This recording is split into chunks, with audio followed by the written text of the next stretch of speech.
Good afternoon, everyone. This is Stephanie Coleman. I am the Autism Family Educator at the Kansas LEND program at the University of Kansas Medical Center. It is within the Division of Developmental and Behavioral Pediatrics. This is a Parents' Night Out recording for family members of children, most likely with autism or other intellectual and developmental disabilities. Normally I'm doing this in person, but I had to cancel on my last session, so I'm doing a recording so others can have that. So not gonna lie, I happen to be a super mom to this young gentleman sitting right next to me in this picture. His name is Matthew John. He is 27 years old. He is on the autism spectrum. He also has ADHD and what is called dysgraphia. Currently, he is a senior at the University of the Ozarks in Clarksville, Arkansas, and he graduates in 11 days on December 17th. So really exciting times in my household right now. Matthew became a licensed driver at the age of 23. I've probably rode with him about 3 times now.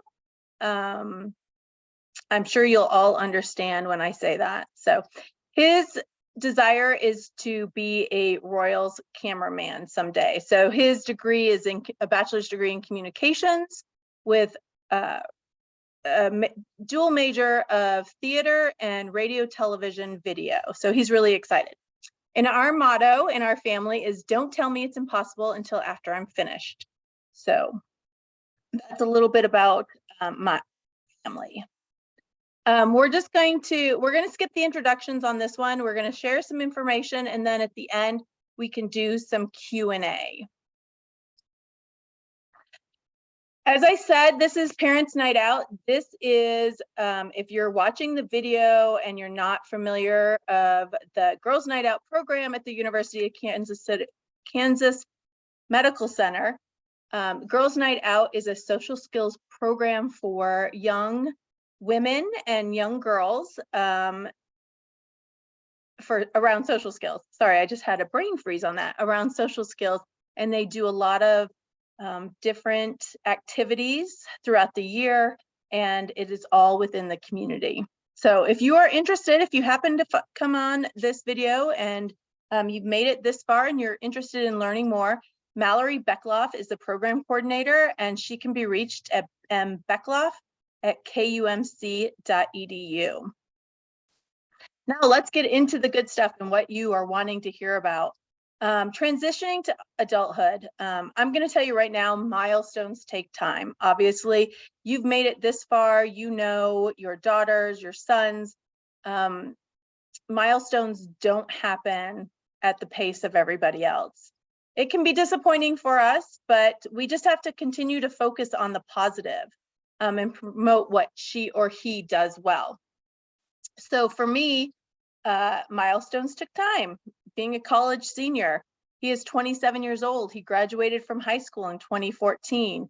We started, and you'll learn more about the program he's at now, but he had started at a local community college, and they didn't have the proper support set up for him there. So his first semester he failed out. And then we found different supports, and that helped him go back and take those classes over again and get his grades up so he could transfer to another university later down the road.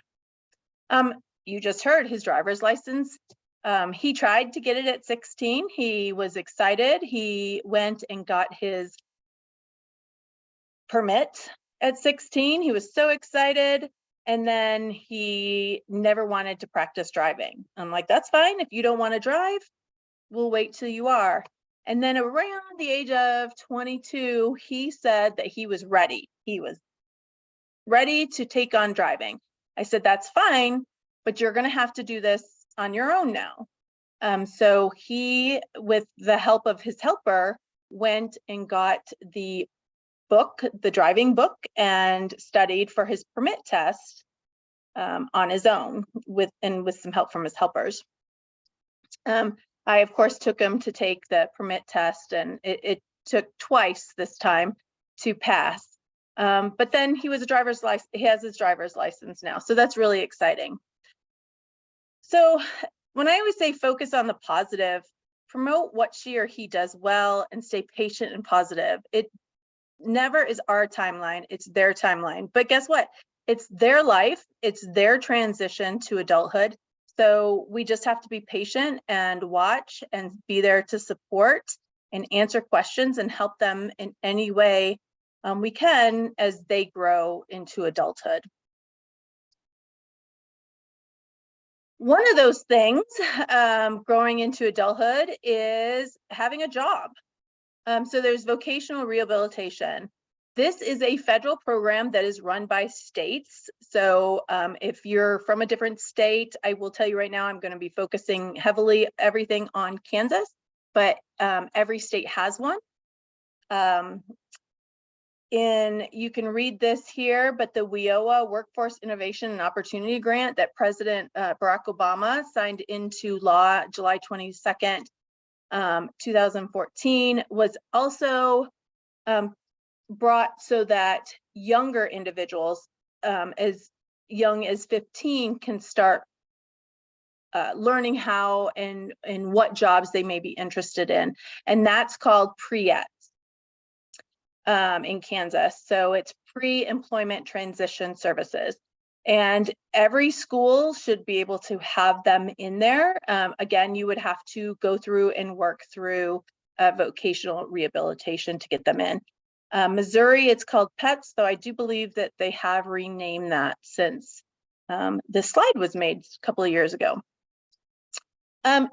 Vocational rehabilitation, you go in, you apply, you get a counselor, and there's job assistance, job coaching. You will learn, what you're interested in, what you might want to do. And then there's people who will help coach you. They can help you practice interviewing with your resumes and figure out exactly where you want to be, and then take you to some of those places as well. There's also employment training and education. So if you want to go to college, like Matthew, you can get assistance through vocational rehabilitation to provide that employment training. It's not just college, it could be vocational technical services or some other program that you might be interested that would lead to a long-term job placement. It is completely around competitive integrated employment. If you don't know what that is, competitive integrated employment is where all individuals receive fair pay for their services. Everybody sometimes might ask me, well, why do they have to have specifically competitive integrated employment? Well, there are these, I don't know if you've heard before, but sheltered workshops across the country. If a agency or company has what's called a 14C, they can then pay individuals less than minimum wage. And if you want to learn more about those and the fight that is on with advocates to get rid of those and close all of them as they should be, look for Rooted. Oh, I'll have to come back with that. Oh, there's a segment, I can't think of the name of it, but I will try to find it later on and share it with you. And then there's what's called the Working Healthy program. Vocational rehabilitation, to tell you first, to back up, if you have a disability of any kind, you can apply for vocational rehabilitation. If you are seeing, if you are receiving SSI, which is something we'll talk about again in a little bit, you automatically are approved for the services in vocational rehabilitation. And somebody just chatted in, thank you. Bottom Dollars is the movie I was talking about. If you go out on YouTube and put in Bottom Dollars, they have them in shorter sections so you don't have to watch the whole thing. So the Working Healthy program in Kansas, if you are receiving Social Security or if you're receiving Social Security and Medicaid and other assistance, while you are, it's a program that helps you while you're just starting to work, continue to receive your benefits. So it's a really good program. They have some new programs that are coming up. You just need to could Google Working Healthy program in Kansas. So I kind of mentioned that vocational rehabilitation will pay for college, and I was talking about the services that my son received and where he was going. There's several different programs. KU-TPE, it's Transition to Post-Secondary Education, KU, Thrive at the University of Central Missouri. Those are two of the Think College programs where individuals with intellectual or developmental disabilities can have a college experience. They would live on campus. They may take a couple of classes and then also learn job skills and work in different jobs around campus. And then after 2 years, they would receive a certificate.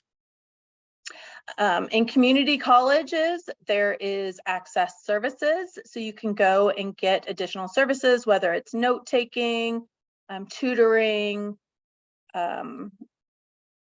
coordination from a counselor. Those are some things that are offered at community college. This happens to be Johnson County Community College that I'm talking here. And then they also have a CLEAR program as well for individuals who want to go through, I think they do more daily living skills type of a program.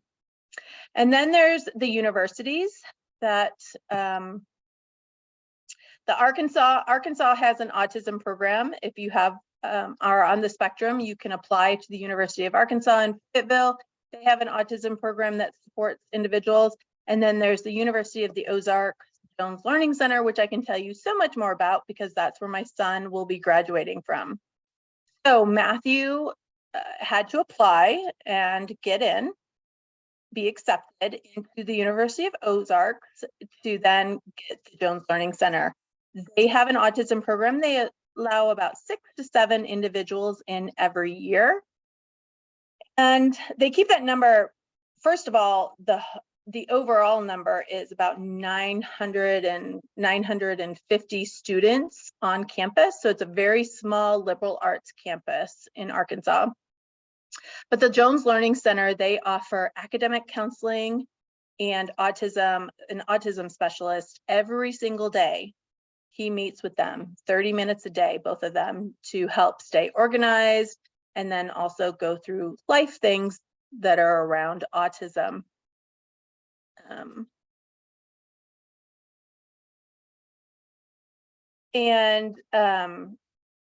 The academic counselor helps with executive functioning items. And then they also have their resident assistants who are, for the first year, all the individuals do live in the same dorm because they train one set of RAs to be able to know more about autism, where if they were to have a meltdown or something like that, they'd be able to handle it and understand what an individual might be going through. After that first year, they can live wherever they want. They can live on campus, off campus. It is their choice.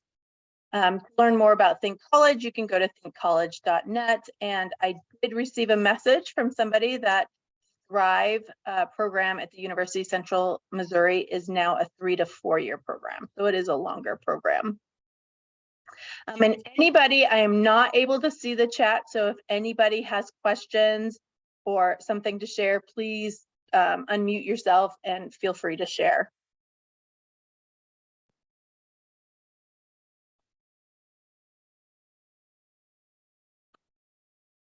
So let's talk about the CDDOs or the regional centers. Again, if you're here in Kansas or Missouri, you will hear both of these locations because they're the front doors to the home and community-based service waivers. The CDDO stands for Community Disability Development Organization. That's a mouthful. So again, we just call it CDDOs. There is one in Johnson County. There's one in, some of the metro areas, there's one per county. And then when the further you go out in the rural areas in Kansas, there's going to be one for 3 or 4 different counties. So the home and community-based service waivers, they are all paid for through Medicaid. And in Kansas, we have the IDD waiver, or the intellectual or developmental disability waiver. It's a 10 to 12-year wait list. I am not kidding you. It is currently it is a 10 to 12-year wait list. There's a lot of advocates that are working, and hopefully that will be shortened soon.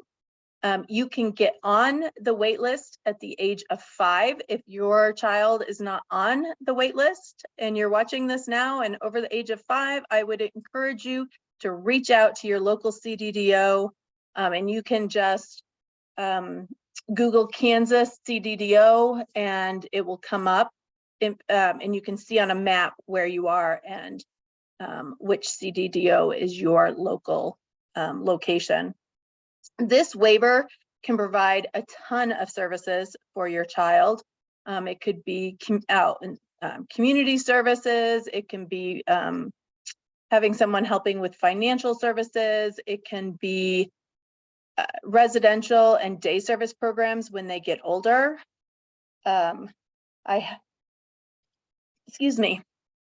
I have a lot of families that will tell me that they don't think they're going to need services for their child. Their child's not going to need services. That is fantastic. I hope that they will never need services. However, if when you get to the age of 15, 16, or 17, and you're like, oh my goodness, what are we going to do? She or he turns 18. What are we going to do? Well, now you're on a 10 to 12-year wait list. And so it could be to 28 to 30 years old before they get services. So at my job at the University of Kansas Medical Center, when I talk to families, young families that could have a 3-year-old child, I'm like, go out here on your calendar and put on there the one month before they turn 5, make sure you're ready to call and get on the IDD waiver wait list.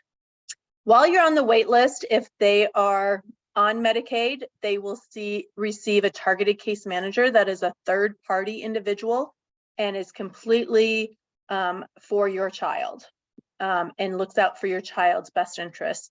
They can help you navigate some service systems and possible other areas that can assist you while you're waiting, and then help you once you are on the waiver.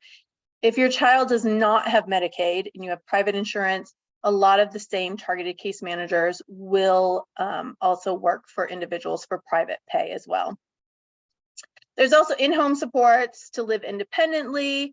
Right now, our expectation is that Matthew will move out of my house at some point and live independently, and he will have someone that comes in the morning and making sure, we're good on hygiene and all of those other areas. And then in the evening, making sure we're eating well-rounded foods and getting out in the community and not just being all alone in his apartment or house or wherever he wants to live. So if it comes a time he doesn't need those, again, that's going to be great. We'll see what happens, but we want to make sure that things are covered right now. I talked about residential services and targeted case management. Again, Kansas, it's the CDDO. Missouri, it's regional centers. I will tell you, not everything is called an IDD waiver. In Missouri, I do believe it's called an autism waiver. There's also some other names for that, but they are all under the umbrella of home and community-based services. Kansas, I believe there's 7 different waivers under there. It could be the autism waiver, the IDD waiver. There's an SED waiver, so severe emotional disturbance waiver, and that front door is any mental health agency within the state mental health agencies in the different counties. There's also a physical disability, physical waiver, a TBI, a frail and elderly, And did I say technical assistance? Because I think those are the 7. Here's about Social Security. So if your child has not worked before ever, and they're 18, they can get supplemental security income based on their disabilities. You could possibly get it before the age of 18, but it will be based off of your, as a parent's income and assets.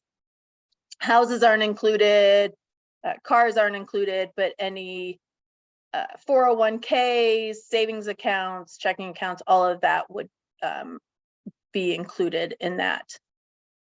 You apply at here at ssa.gov.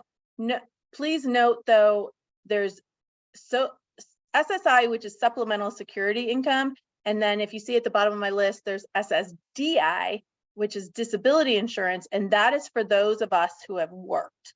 And you get every work period, you get so many credits through Social Security that, like if something were to happen to me today and I needed to go on disability, I would be able to get SSDI. My son would not. This is funds that you can use on any expense related to the individual. So I've had a lot of families that say, can I use it on rent? Absolutely, because your child lives there. You can use it on rent. You can use it on electric bill. It's anything that's related to giving that individual a good life can be on there. I've had a family one time who had to appeal because they applied and were told no. They appealed, and then they got this, like, all this back pay because it, like, if you applied today, you got denied, and then in 6 months you found out, oh, yep, we're going to reverse that. We're going to send you money for the last 6 months. So it could be, you know, $5,000, which again is over that $2,000 resource limit. But I had a mother call me one time and said, I have to use this money. What can I spend it on? And I'm like, anything that helps your daughter. So she's like, can I put a fence up around my house? Absolutely. That keeps your daughter safe in the backyard. You can absolutely put a fence up. She asked if she could get a freezer. Absolutely. It's going to have food for your daughter in there. You can have that. It could pay for a car repair because that car is taking your child to and from where they need to be. So anything that helps them, rent, electric, food, it could be dance lessons, it could be a vacation for them. Now, it can't be a vacation for yourself, but if they're going, it could help pay for that vacation as well. So they may work. That's with that Working Healthy program that we talked about during the vocational rehabilitation. So they may work. There's a figure that Social Security uses on how to lower their monthly amount depending on how much they make. They may only have a $2,000 resource. So anytime they have over $2,000 in an account, which we'll also talk about another savings account, but if they just have a regular savings account and it's $2,001, it's going to cancel their Social Security income, or at least limit that. Currently, the amount of money that they receive is $841 a month. This year, they are going to get an 8.7% cost of living raise in 2023. And we've already talked about Social Security disability insurance. I have a quick question. Sure. If an individual is receiving waiver services, say they've made it past the 10 to 12 year wait and they're getting services, does this conflict? Is there conflict at all, or can they have both the Social Security income and be on the waiver? Oh, absolutely. One has nothing to do with the other. Nope. Thank you. You're welcome.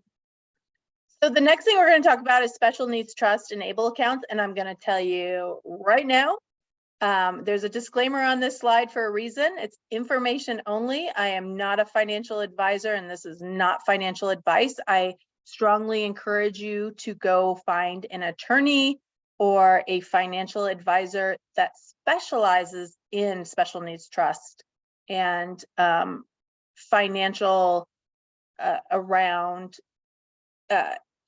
disabilities. There's a lot of people out there that are going to be like, oh, we can do this for you. No, really, these people understand that you need to have things set up a specific way so your child doesn't lose services in the future. So special needs trust, that's just where you can leave all of your protected assets in a special needs trust for your child. If you were to pass away, they wouldn't receive the funds immediately. They would get it as needed, and you could set it up where your child gets so much money a month, or every year they can go on a trip to Universal Studios or something like that, and that money can be pulled from the trust. It can pay for their rent, it can pay for their bills, all of that kind of stuff, but you cannot pull that money out and again put it in their savings account, because then they will lose their other services. So again, consult with an attorney and a financial advisor. We do have a list.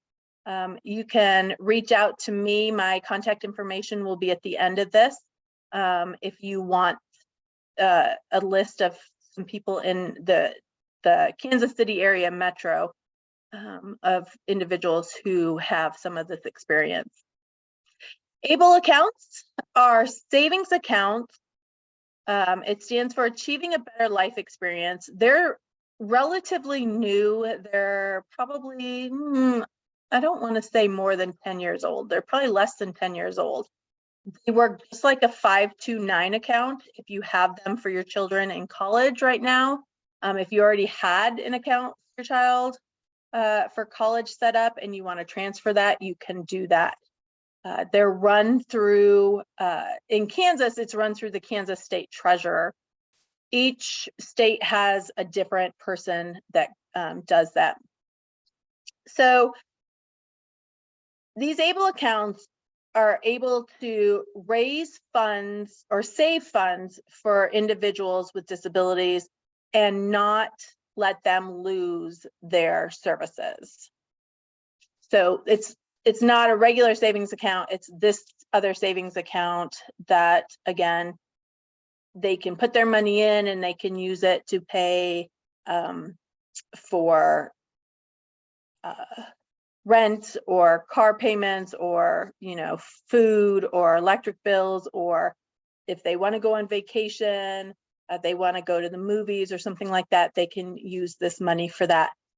Anybody can put money into this account. So if you have grandparents, aunts and uncles, anybody who wants to, they can add to these accounts.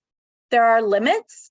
Currently, those limits are $15,000 a year, and it cannot exceed $100,000 total. Once it's over $100,000, you can no longer put any money into it until it goes under. And then there was a lifetime of $370,000. I don't know if some of these things are changing. I do know that to qualify and be eligible for an ABLE account, you had to receive your disability before the age of 26. However, Congress, there has been advocacy around other individuals who may have gotten a TBI, a traumatic brain injury, after the age of 26. So they are working on a bill to expand that to about 45, 46 years old. It is invested and it grows tax-free, and there is no clawback. What that means is when it first came out in Kansas, if you had this fund and the child was on Medicaid and they passed away and there was $60,000 in there, then the state could come and claw that back to pay for medical services. That has now been done away with. So it's a great opportunity now. Guardianship versus supported decision-making. Again, have to disclaim, I am not an attorney. This is not legal advice. It's just informational only. Guardianship and supported decision-making, you probably heard some of each of this already. Guardianship is where you go to court and you ask them to remove an individual's rights. It could be full guardianship, it could be limited guardianship, and just take away specific rights, like they could continue to vote, drive, be married. Those things can continue to be intact. A lot of times you might hear that from the schools, like your child's approaching the age of 18 and the school goes, well, we don't have to talk to you anymore unless you have guardianship. This isn't true.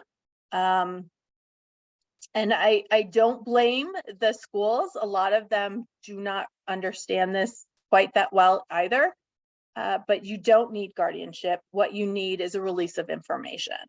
Have your child sign the release of information. The school can continue to talk to you, and then you can attend IEP meetings just as you did before. Now, there's a big push going around about supported decision-making, and that is basically helping an individual make good decisions. Every person has a right to make stupid decisions. We've all done that. I can't even count the number of stupid decisions I've made in my lifetime, but I've had the right to make them, and everybody has the right to make them. But they deserve the opportunity to make their own decisions, and that's good decisions, stupid decisions, whatever it is, it's their decision, and they should have the right to make that.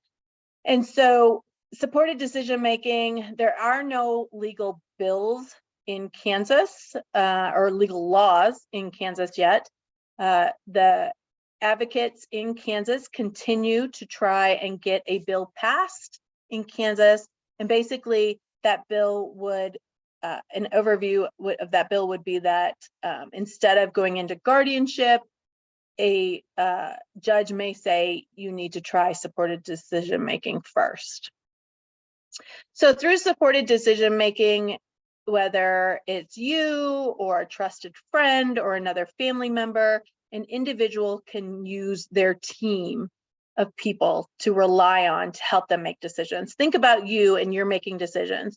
Do you buy a car by yourself, or do you have someone that you come and talk to? Do you go to the hospital or the doctor's office and they tell you about a new medical issue that you have, and you know, who do you use to make those decisions? You get information from your doctors, you make them home, and you talk to family members, your spouse or somebody else about that. And so that's exactly what this would do for individuals with disabilities. You could replace the guardianship with medical power of attorney, so that you have the ability, your child allows you to have the ability to make decisions for them while they're in the hospital and need medical care. You could do financial power of attorneys, which do the same thing. If your child is okay with you being on their checking account, then that's great, and you guys can do that. Or you can do a power of attorney and their child has their own bank accounts, and you can help them make those decisions as well. I'm going to tell you right now, once you get guardianship, revoking guardianship is really hard. This is what I hear. I'm going to be fully transparent here and tell you, I was one of those individuals that the school said you needed guardianship, and I went out and got it. I didn't need it. Matthew doesn't need guardianship. He can make decisions. He has always he has always made his decisions with me over his entire life. You know, you think about it when your children are young and you say, do you want to wear the green shirt or the red shirt? You're helping them make that decision, but they can make that decision themselves. There's other times, you know, when you get older, do you want to take a job? You know, just there's all these different areas, and Matthew has always talked to me about big things and helping him make those decisions. So next month, when he comes home from college, we are going to the courts and asking to revoke his guardianship. And so ask me in about 6 months and I'll tell you how hard it was, because basically what you're doing is when you went to get guardianship, you went to the court and you said, my child can't make any decisions by themselves. They're incapable of making decisions. And now, all these years later, I'm going back to the court and I'm like, yeah, I was just kidding. My son can make decisions. So when I hear anybody that wants to know about guardianship, I always encourage them to practice supported decision making first. If for some reason supported decision making doesn't work, then do the guardianship. And I also understand if there may be somebody out here that's watching this that their child absolutely needs guardianship. There are going to be those cases as well. And I understand that and I completely support that. But there's other individuals that let's think about this a little bit longer before going guardianship. Driver's license. So yeah, I mentioned Matthew got his driver's license at the age of 23. He took the driver's education course at Johnson County Community College, which again, this was something that vocational rehabilitation paid for. They paid for the course because if he has his driver's license, he can get to and from a job. So this is one of those things that they help support. So he had this job, or he went to this driver's education. And then when he finished, he got what is called a golden ticket, and he walked in the house playing that Willy Wonka song with the golden ticket, smiling. And he knew that all he had to do was then walk into the driver's license place, hand that to them, and they handed him a driver's license back. There was no physical driving or anything like that. So test, which I don't know if you had to, but when I was 16, I was scared to death to do it and nervous. So anytime taking away from that would be great for especially our kids that may have high anxiety. If they don't choose to drive, you can get a state ID in Kansas. And I encourage you to have one for your child. Everybody needs to have a state ID that tells, who they are. And especially if they want to vote. If they want to vote, they definitely will need a state ID in the state of Kansas. While there is an opportunity, while it's only $17, again, $17 doesn't seem like a lot of money, and it may have gone up since then. However, for those that are only getting $840 a month and have to pay rent and bills and food on top of all that, $17 is actually a lot of money. So there is an opportunity if you go to this, the form is DE-VID1. You can fill that out. Have to be registered to vote. You need to make sure that they're registered to vote first. Then you can turn this in and they can receive a free state ID. Charting the life course. I don't know if you've heard about charting the life course. I would encourage you to go out. It's lifecoursetools.com and look at their information. They have all kinds of tools now, but basically their core belief at charting the life course is all people have the right to live, love, work, play, and pursue their life aspirations in their community, surrounded by their supports. So I would encourage you to go in the information. When I look at the trajectory or the STAR information, I always said, as soon as I learned about this, now I'm an 80s baby. Well, I'm a 70s baby, but I grew up in the 80s, and I would have my magazines and I'd pull out the shoes that I liked, or the jeans that I liked, or the house or the car or whatever I liked, and I'd have this up on a dream board. This to me, we had our dream boards, but we didn't really have a path to them and how we were going to get there. The trajectory helps you get there. So it's really exciting to look at some of those things. So I would encourage you to go out to lifecoursetools.com. This is run by and developed and created through the University of University of Missouri, Kansas City they have that over there across the state line in Missouri. There's a lot of community organizations that can help you and assist you throughout life.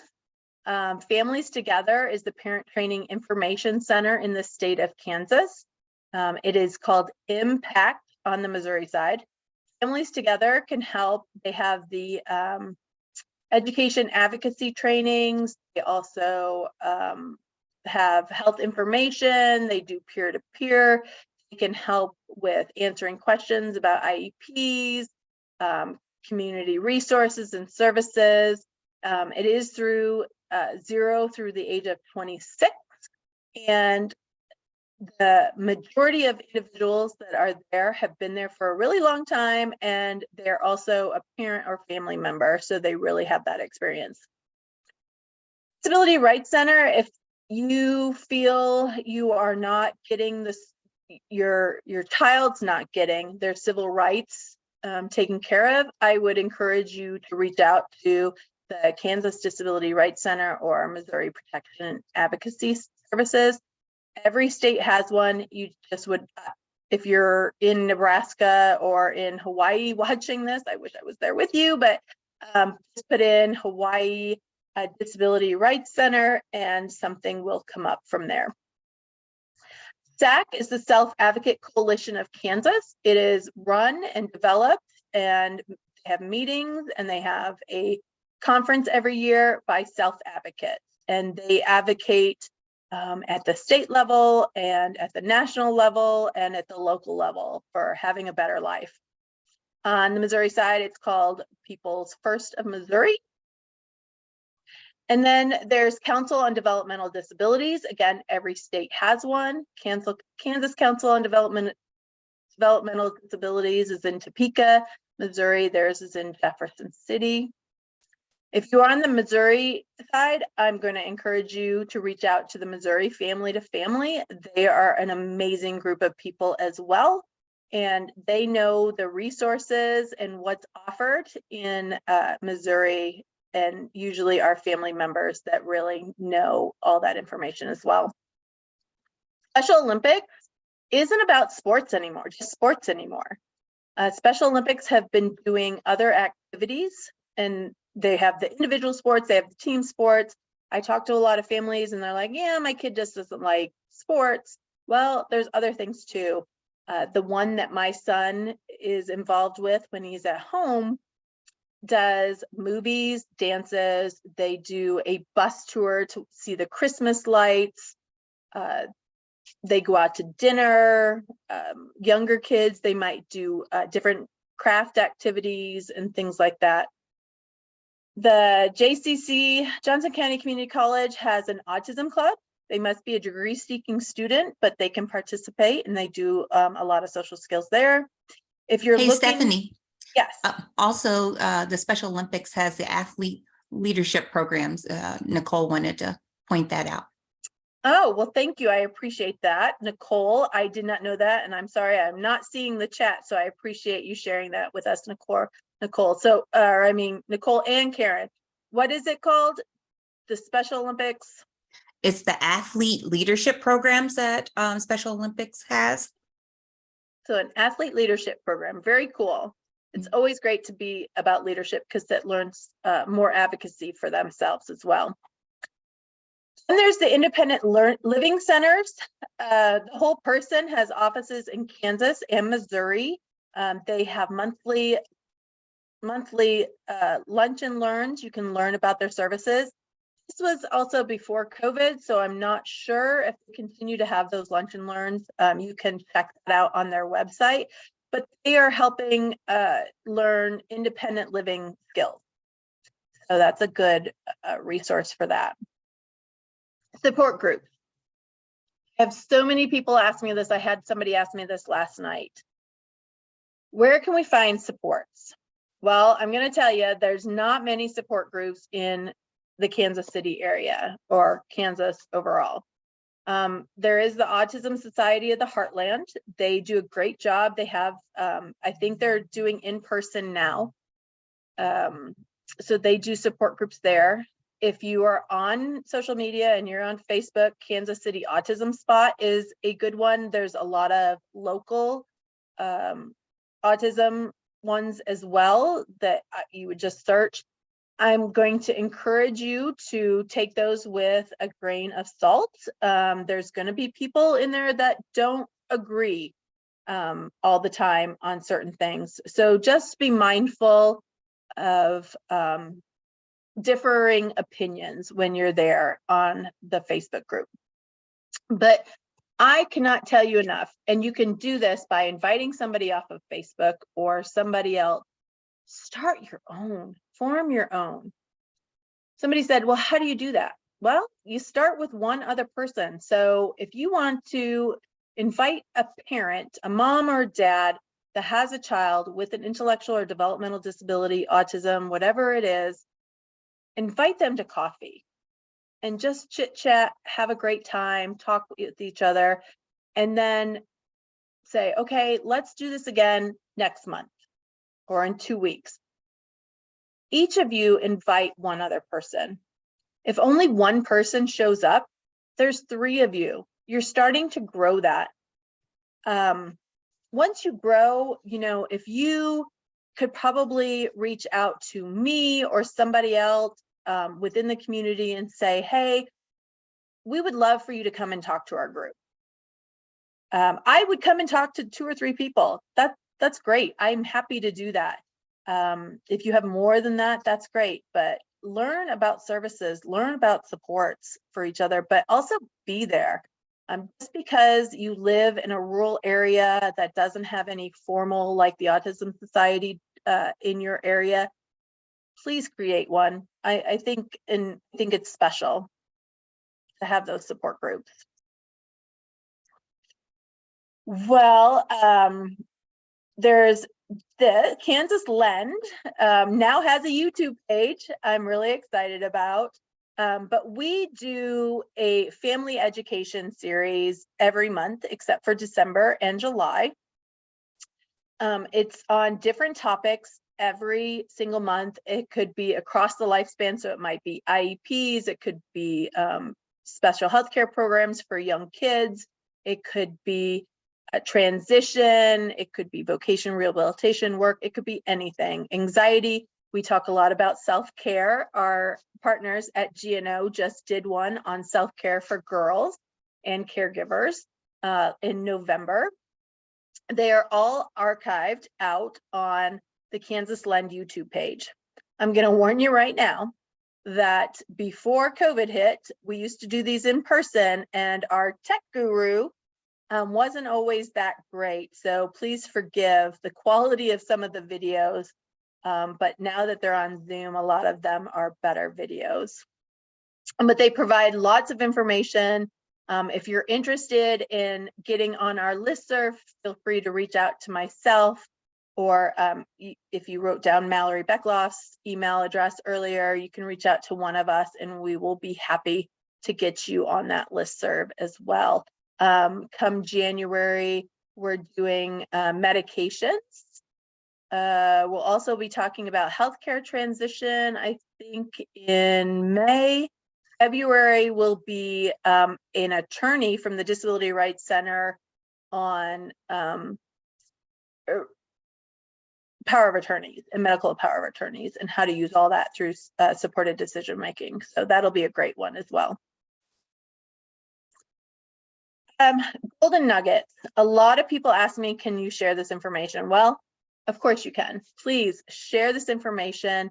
When you share information, you create advocates that could end up creating systems change. And that's what we need, not just in Kansas, not just in Missouri, but across the country. We need to create system change for our kiddos to have a better life. Any questions?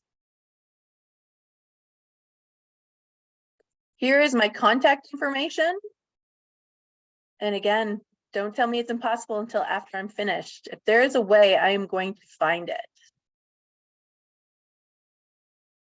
Any questions? I'm that good? You're that good.